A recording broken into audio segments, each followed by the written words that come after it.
a problem with that? No, no, that must be hard for you. When are you moving back? As soon as I can. My sister-in-law is coming home with her kids. At first, I'm surprised, but then I think it might be good because Vivian used to be a housewife, so she might help with the chores. That would make my life easier. Even though we're not very close, I hope for less work and go on with my days. But I quickly realized I was wrong. Vivian, just like her mom, doesn't do anything. She spends all day watching TV and eating snacks. She doesn't work or help around the house. Her laziness with chores was one of the reasons for her divorce. Now I have to do all the chores, even making meals for her fussy kids and getting them ready for school. As time goes on, my job gets busier with a new project needing more hours and early mornings.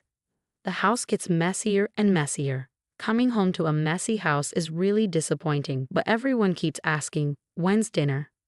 Or saying, "You're so slow." To make things worse, Vivian and my mother-in-law start making rude comments. "Eleanor, the laundry is piling up. Just because you work doesn't mean you can be lazy. But I'm busy too." When I try to explain, Vivian interrupts, talking back to your mother-in-law. "You're so brave, Eleanor. And you've been buying all the meals. That's not good for the kids. If you're home, can't you help a little?" What are you saying? Mauricio owns a business. You don't have to work. You're just selfish. So be a perfect wife. I couldn't believe it, and they acted like it was normal. That night, I was so mad I could burst. So I talked to Mauricio. "I'm busy with work, and neither your mom nor your sister is helping with the chores. Are you saying bad things about my mom and sister Eleanor?" Mauricio looked at me angrily. I said, surprised, "No, that's not it. But I can't do all the chores alone. Could you help me a bit? I'm busy with my business. You might not get it because you have an easy job in an office, but running a business is tough. And isn't housework a wife's job? Don't expect me to help." Are you serious? Mauricio just goes to sleep, leaving me upset. But then I get an idea. I think of something good. I quickly grab my phone and order some things online before going to bed. A few days later, a bunch of new gadgets arrive. A machine that washes and dries clothes, a robot that cleans, and kitchen tools that cook by themselves. If no one's going to help me, I'll use these gadgets to make my chores easier. While the delivery guys bring in the new washer, my mother-in-law and sister-in-law arrive. "You bought a new washer without asking. The old one still works." "But it's old, and this will make laundry faster and easier," I argue. "What's all this? A cleaning robot and cooking gadgets. Eleanor, come here." They call me to the living room, where they're sitting on the sofa, and I'm told to sit on the floor. Mauricio is there too, sitting with his mom, looking pleased. "What's happening?" I ask. My mother-in-law yells, "What do you mean, what's happening? You spent all this money on lazy gadgets with the household money. What were you thinking?" "I thought it would help with chores." "It's not about helping. People these days rely too much on machines," my sister-in-law adds. "Exactly, Eleanor. And those are fancy items. The ones we have still work. You're just wasting money because Mauricio owns a business."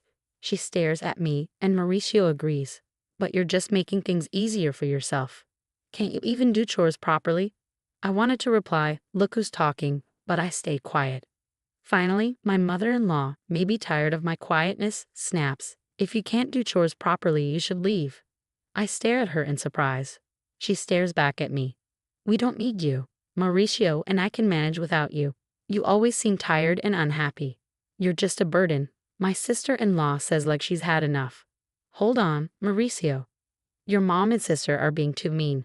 When I look to Mauricio for support, he looks down at me and says, "They're right.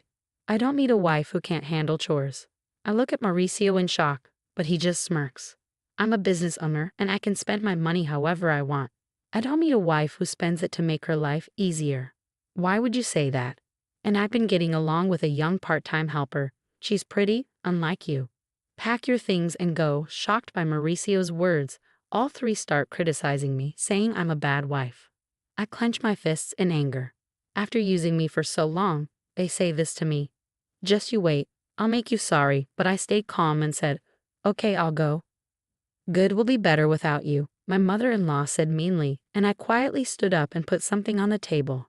"Mauricio, let's get divorced." It was a form for divorce that I had prepared earlier. Tired of everything. "Okay, I'll sign it. But don't regret it later. Mauricio signed the papers, and I packed my bags and moved to a temporary apartment the same day. No one said goodbye to me. I handed in the divorce papers at City Hall and rented a new place.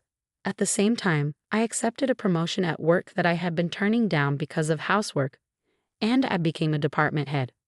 I was able to move forward in my career, which I had almost given up on, and I focused more and more on my job. Happy that nobody was there to hold me back, I felt relieved about a week after leaving. My ex-mother-in-law started calling, but I was busy and didn't want to talk to someone who had called me worthless. I kept ignoring her calls. A year later, on a day when I wasn't working, she called again. Thinking it was time to sort things out, I answered, "Hello? Ah, Eleanor, you finally picked up. Why did you ignore me for over a year? What do you want?" "Well, how are you? Are you okay?" I replied honestly, "I'm doing great. Working hard in my own place. I got a better job and more money. I'm living well." "Really? Would you think about coming back?" She sounded almost desperate, and I asked, surprised, "Why now?" "We're having problems. We're running out of money." I couldn't help but smile as I said, "Oh? Mauricio's cafe isn't even making $11,000 in profit." "Huh. And neither you nor your daughter are working. So that makes sense." "Eleanor, you knew?" "Yes, I knew. Mauricio's cafe was only making about $800 a month in profit. I handled the money, so of course I knew." Mauricio's cafe was only making about $800 a month in profit. I handled the money, so of course I knew. Mauricio acted like a big business owner but didn't manage things properly or take care of customers. So he probably didn't know. Of course I knew.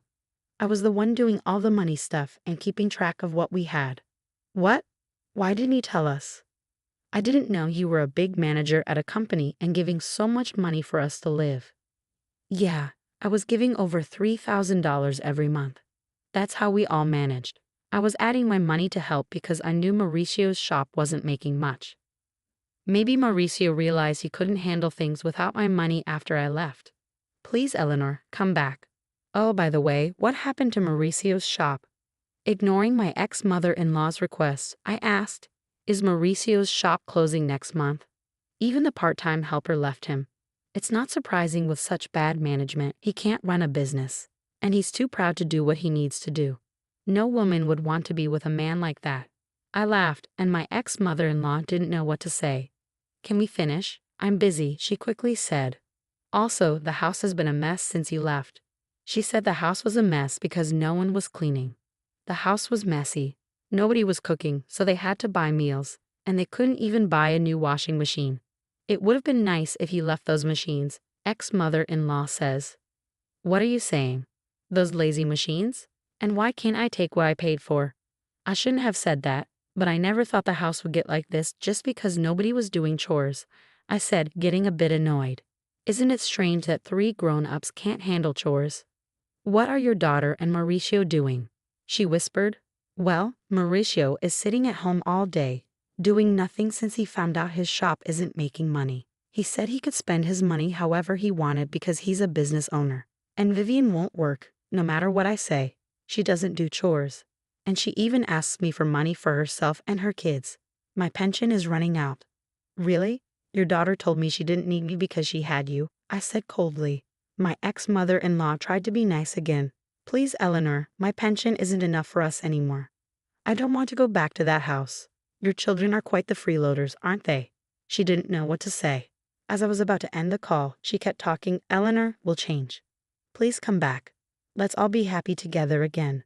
"Sure, be happy with a useless wife," I interrupted, and she struggled with her words but kept begging. "I'm sorry for what I said. We're family. Help us. We can't even pay the taxes for the house. We'll have to sell it. I don't have to help you, and I don't want to. Figure it out yourselves." Goodbye from your useless wife. I hung up and blocked her number, ignoring her cries. Sipping my coffee in my tidy apartment, I chuckled. 3 months later, I happened to walk past Mauricio's cafe. It was closed. Even their house was sold. According to a neighbor I met, they sold the house and moved to a small apartment nearby. They caused trouble in the neighborhood, always fighting and making a mess. People complained a lot. They could have worked hard and taken care of their home. But they didn't, which wasn't surprising. I looked at their old house and walked away. Since then, I've focused on my work, Recently, a nice colleague told me he liked me, saying, "I love how you work so hard. Let's date and maybe get married." I think my next marriage isn't far off, and this time I'm excited to find happiness.